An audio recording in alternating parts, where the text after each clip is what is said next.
Welcome to this fascinating journey into the life and works of one of the most enigmatic artists in history, Francisco Goya. Goya's paintings are known for their intense, brooding quality, and his life story is filled with drama, intrigue, and a deep sense of humanity. From his early beginnings as a court painter to his later years of isolation and despair, Goya's life and art offer a glimpse into the darker aspects of the human experience.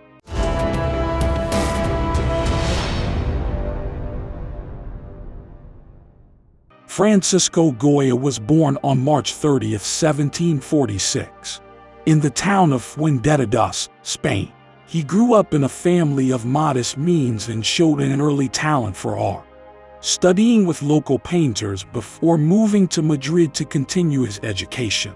In Madrid, Goya quickly made a name for himself as a talented and versatile artist. He was hired by the Royal Tapestry Factory, where he created designs for tapestries that were used in the royal palaces. He also began to attract attention as a portrait painter and was soon appointed as the court painter to King Charles III. Goya's career continued to flourish during the reign of King Charles IV, and he was eventually named the first court painter, a prestigious position that gave him great influence and power within the Spanish art world. He painted portraits of many members of the royal family and other members of the aristocracy, as well as religious works and scenes from Spanish history. However, Goya's association with the Spanish court was not without its challenges. His art was often criticized for being too unconventional and controversial, and he was sometimes accused of being anti-Catholic and anti-monarchical. Nevertheless, Goya continued to create powerful and provocative works throughout his time as court painter, and his legacy as one of Spain's greatest artists was firmly established. In 1792, Goya was struck with a serious illness, which left him deaf for the rest of his life. Goya's personal life was also marked by tragedy and loss. His wife died in 1812, leaving him grief-stricken and alone. He also suffered from political and social upheavals in Spain, including the invasion of Napoleon's armies in 1808, which had a significant impact on his work. Goya's illness and personal life had an impact on the style and techniques he used in his art. As he became more isolated and introspective, his work became more experimental and innovative, incorporating new techniques such as etching, aqua tint, and lithography. His exploration of the darker aspects of the human psyche and his willingness to experiment with new techniques and styles helped make him one of the most important and influential artists of the modern era. The Black Paintings is a series of 14 murals created by Francisco Goya between 1819 and 1823, toward the end of his life. The paintings were originally created on the walls of Goya's home, known as the Quinta del Sordo, House of the Deaf Man, outside of Madrid, Spain. The murals were later transferred to canvas and can now be seen in the Museo del Prado in Madrid. The paintings are characterized by their dark and haunting imagery, and are considered to be some of Goya's most powerful and emotionally charged works. The series includes scenes of violence, insanity, and the grotesque, and many of the images are deeply unsettling and surreal. Saturn devouring his son is one of the most famous and striking images from the Black Paintings series by Francisco Goya. It is a depiction of the mythological god Saturn, also known as Cronus, eating one of his own children. In Greek and Roman mythology, Saturn was known for his fear of being overthrown by his own offspring.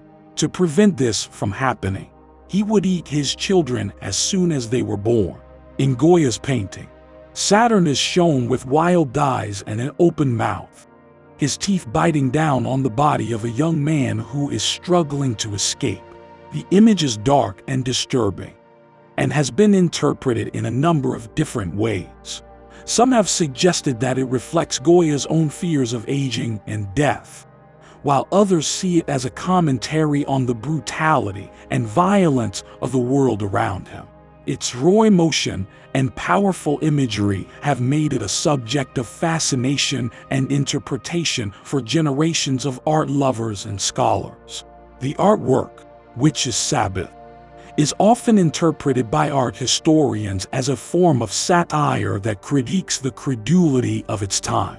It is considered a condemnation of the witch trials conducted during the Spanish Inquisition and the superstitious beliefs that fueled them. The painting delves into the themes of violence, intimidation, aging, and death.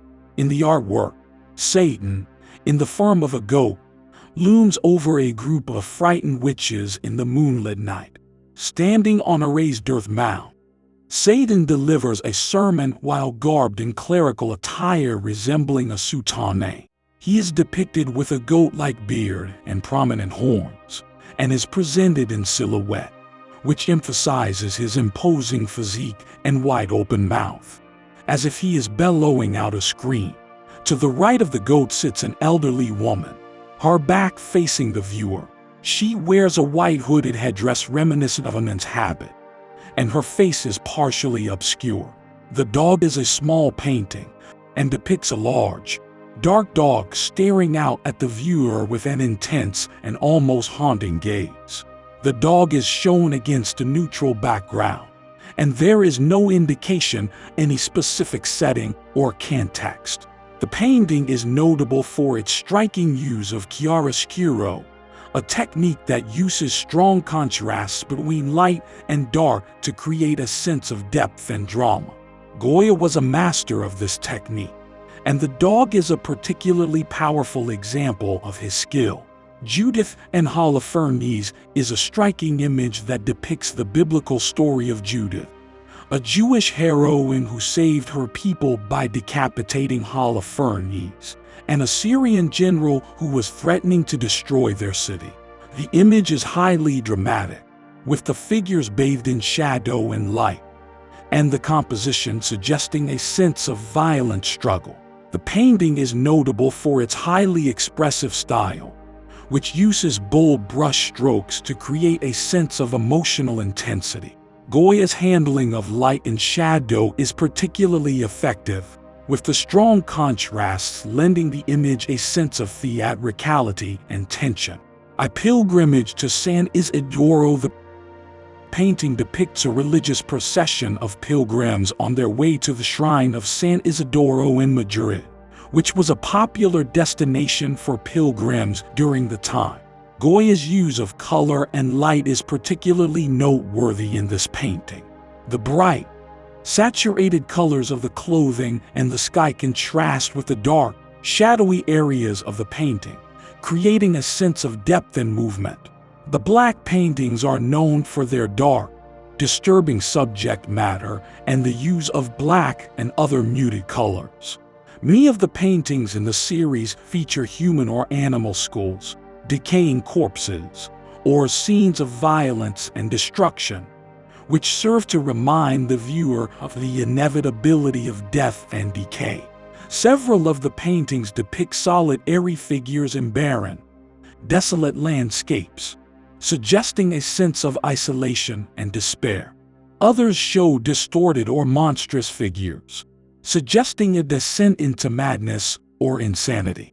Some of the paintings feature witches, demons, or other supernatural beings, reflecting Goya's fascination with the occult and the dark side of human nature.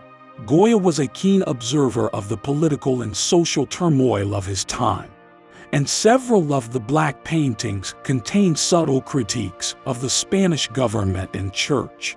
Overall, the murals of the Quinta del Sud are a complex and multi-layered series of works that defy easy interpretation.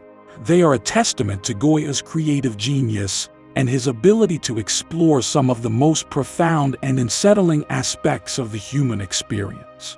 Francisco Goya's importance in the history of art lies not only in his technical skill as a painter, but also in his ability to capture the raw emotions of the human experience in a way that was both honest and profound. He was unafraid to tackle difficult subjects such as violence, death, and madness, and he did so with a level of honesty and authenticity that was rare for his time. Goya's later black paintings, which were created in the final years of his life, are a reflection of his personal experiences, including his isolation and struggles with mental illness. These dark, brooding murals are a powerful example of the artist's ability to use his art to express his deepest fears and anxieties.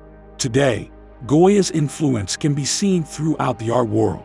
His use of symbolism and his exploration of the darker aspects of the human experience have inspired countless artists, from the expressionists of the early 20th century to contemporary artists working today. Overall, Francisco Goya's importance in art history is a testament to the power of art to capture the essence of the human experience and to speak to us across time and place. His legacy continues to inspire and challenge us today, reminding us of the enduring power of creativity and the human spirit. If you enjoyed this video, please give it a thumbs up, share it with your friends, and make sure to subscribe for more amazing content.